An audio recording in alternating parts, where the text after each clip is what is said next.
So my name is Nigel Cotton, and I'm at the second Renewable Heating and Cooling Technology Platform meeting, which is in Budapest.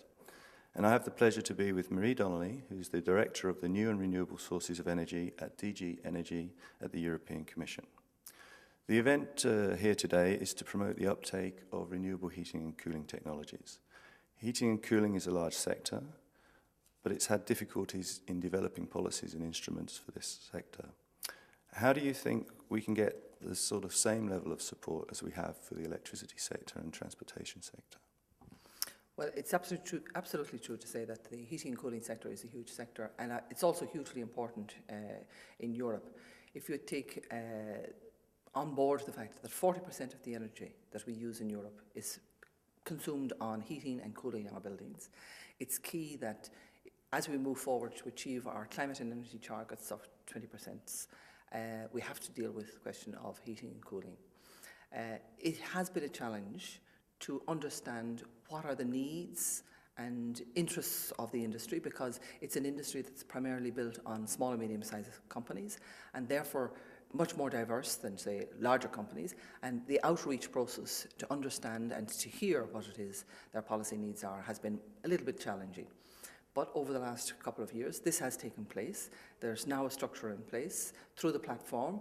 It gives us the opportunity to interact and dialogue with the industry and understand their needs, and to be able to respond to that in a policy sense, including with funding, particularly on the research side. Okay. Excellent, thank you. The sector is structured differently, as you say. Lots of SMEs. We don't have a grid. It's decentralized and dispersed power generation or heat generation. How can we look to incorporate that more strongly into the set plan?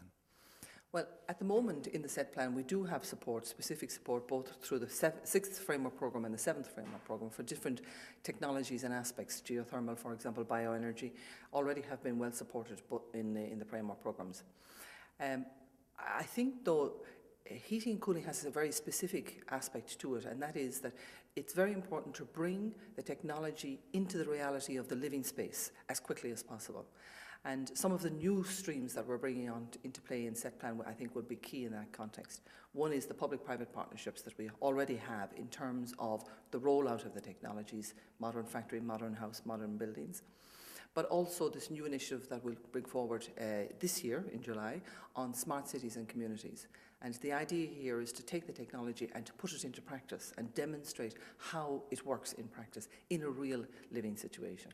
And I think for heating and cooling, that's the way to go forward, so that we can bring, as I say, research into the living environment much more quickly. So you see a specific role for heating and cooling in the Smart Cities project? Absolutely. It's key in the Smart Cities project, and indeed it will be a key element as we go forward in the set plan. Okay, thank you. Everything at the moment seems to be focused on energy efficiency, which is obviously very important, and we as the platform also support. But how can the Commission help promote both at the same time?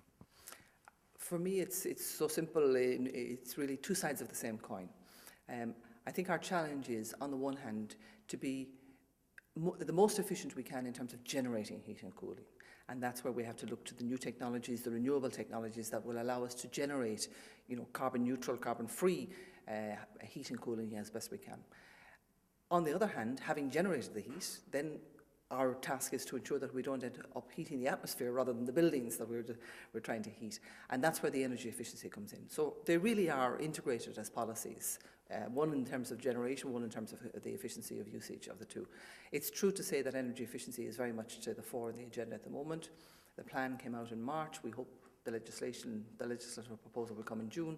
So yes, it's taking a lot of attention at the moment, but not at the cost of loss of the importance of the renewable part of the agenda.